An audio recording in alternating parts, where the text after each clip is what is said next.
Hello everybody and welcome back to the Youth Academy Challenge. I'm sort of over my cold. I've not played this save or the Duisburg save for about a week because I've just had such bad flu-y, headachy, coldy stuff. So I thought I'd give it a go. I'm feeling a bit better, so let's go into it. It's the end of Season 1. Let's have a look. Yes, hello everybody, and Season 1 of the Youth Academy Only Challenge is done. It's complete. We're saying goodbye. But we are going up. We are promoted, which is lovely. Spanish Federation, second group, 5. We actually just snuck into the playoffs. I was talking around potentially challenging first place, who was Ciudad Real. They did win it in the end. I was talking about potentially challenging them for the title in the last episode. Yeah, it all went pretty badly. But we got to the playoffs. We actually won the playoffs as well, which was absolutely lovely. So the promotion playoffs in the semi-final, you can see here, we took on Real Santander B and we beat them 3-1 on aggregate, which was lovely. And then we went into the final round of that one as well. Yeah, so apologies if I'm still very nasally and a bit blocked up, but flu. Went into the final of that and played the Real Hispalis, which I think is Betis, Real Betis B. And we beat them 2-1 on aggregate, which means we're going up to the Spanish Federation First Group, I think is now what we're going to. First Division B, First Division A, First Division. This is what we're going into, which is... I don't know. I don't know how this system works. The Spanish Second Division? No, we're going into the Federation First Division. No, this is the playoffs. I don't want the playoffs. I want the league. Oh, I don't know. We're going up to the Spanish Federation First Division anyway. But overall, it's been pretty good, actually. Here's the table. We're looking at it in a bit more detail now. So, Ciudad Real won the league, 34 games played, 20 wins, 6 draws and 8 losses with 66 points. We came 5th. The playoffs went 2nd, 3rd, 4th and 5th. I think 6th might have got in as well, but I can't remember. But 34 games played, 15 wins, 14 draws. So many draws. 5 losses and a goal difference of plus 20. So we did have the second best goal difference in the league behind second place Sanze. 59 points and we ended up going up through the playoffs, which was lovely, as you can see here. We went through that. That was really good. We got knocked out by Las Palmas, who are a second division team. And probably are just so much better than us. It's no point in dwelling on it. In the Federation Cup, we got knocked out by Union Adav, which was very disappointing because they're in our group, actually. They're in our division and they've been relegated. So, yeah, a little bit annoying, that one. Probably could have done better. But our top goal scorer was Manu Gavilan with 19 goals in the league. He was just very good. And I still can't really figure out. It must be off the ball. His off the ball must be so good at being 14. It must be so good for this level that he just runs off the back of defenders into good positions and then has enough time to score. Because his finishing of 4 isn't great. But he did score a lot of goals for us, which was very, very nice. Very, very good indeed. So we're happy with that. And if we look at more details of the goals and stuff overall. So we got 20 goals overall in 36 appearances, which was a really good performance. 9 assists as well. His striking partner got 17 goals, Alejandro Costa, who we knew looked pretty decent as well. He's sort of like, he does the running and he's 6'6", and he's just an all-round good striker at a low level. He's got pace, he's got height, he's got finishing. He's off the ball shit, but he still scores. So, yeah, 17 goals him and 5 assists there, 38 appearances overall. Carlos Moreno made 40 appearances for us this season, at 33 years old.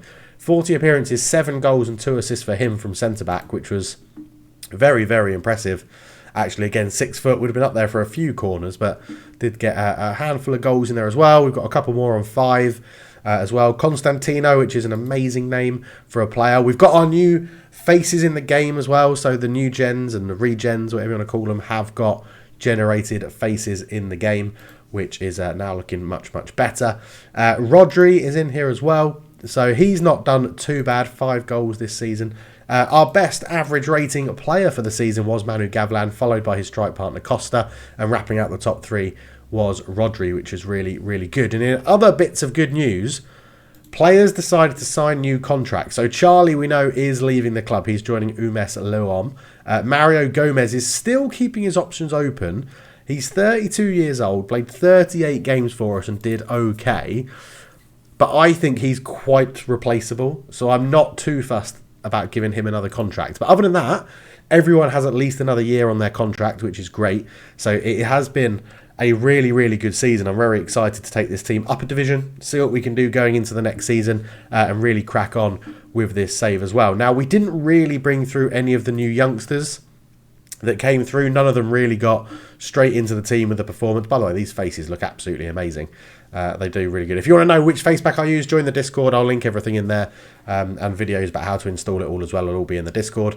But yeah, so, 16 years old, he'll start getting some game time next year, I imagine. We got Camaro at centre-back, 16 years old, 6'3", not looking too bad as well. Eduardo Garrido comes in as well. He's not too bad at holding midfield, could probably do a good job for us.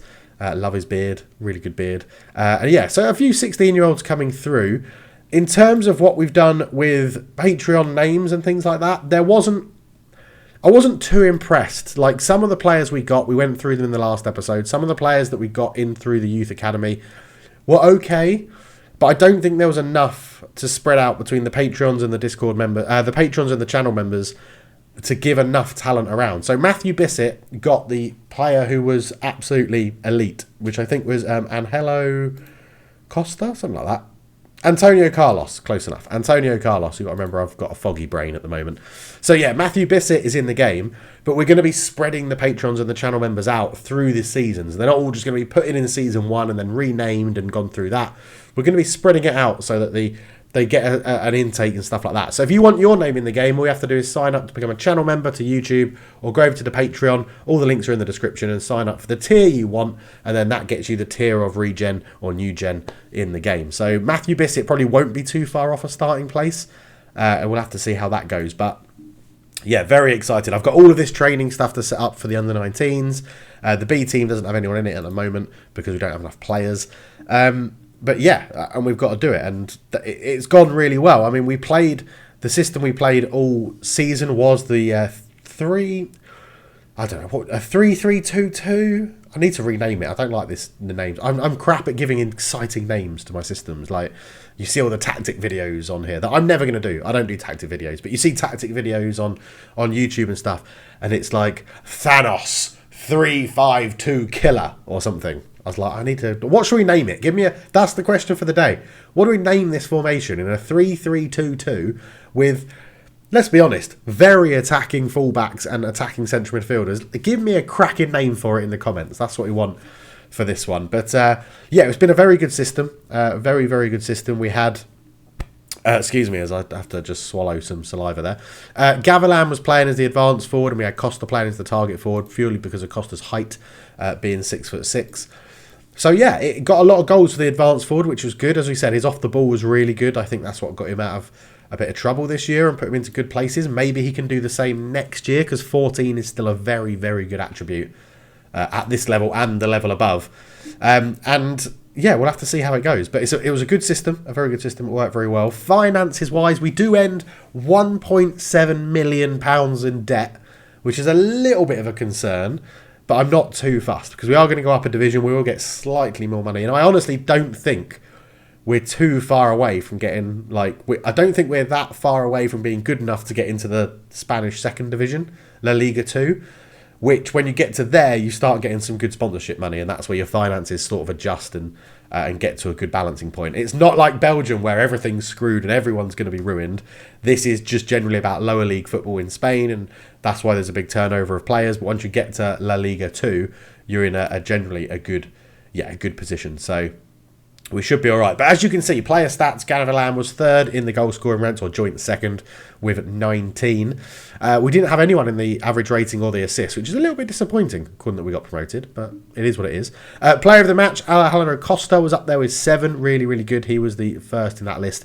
And Arta Sagado picked up the second most yellow cards in the league, which I don't mind. Playing as a ball-winning midfielder, as a holding midfielder and ball-winning midfielder, you're going to give some way, aren't you? Tackling 14 and a bit of aggression. Yeah, I don't mind it.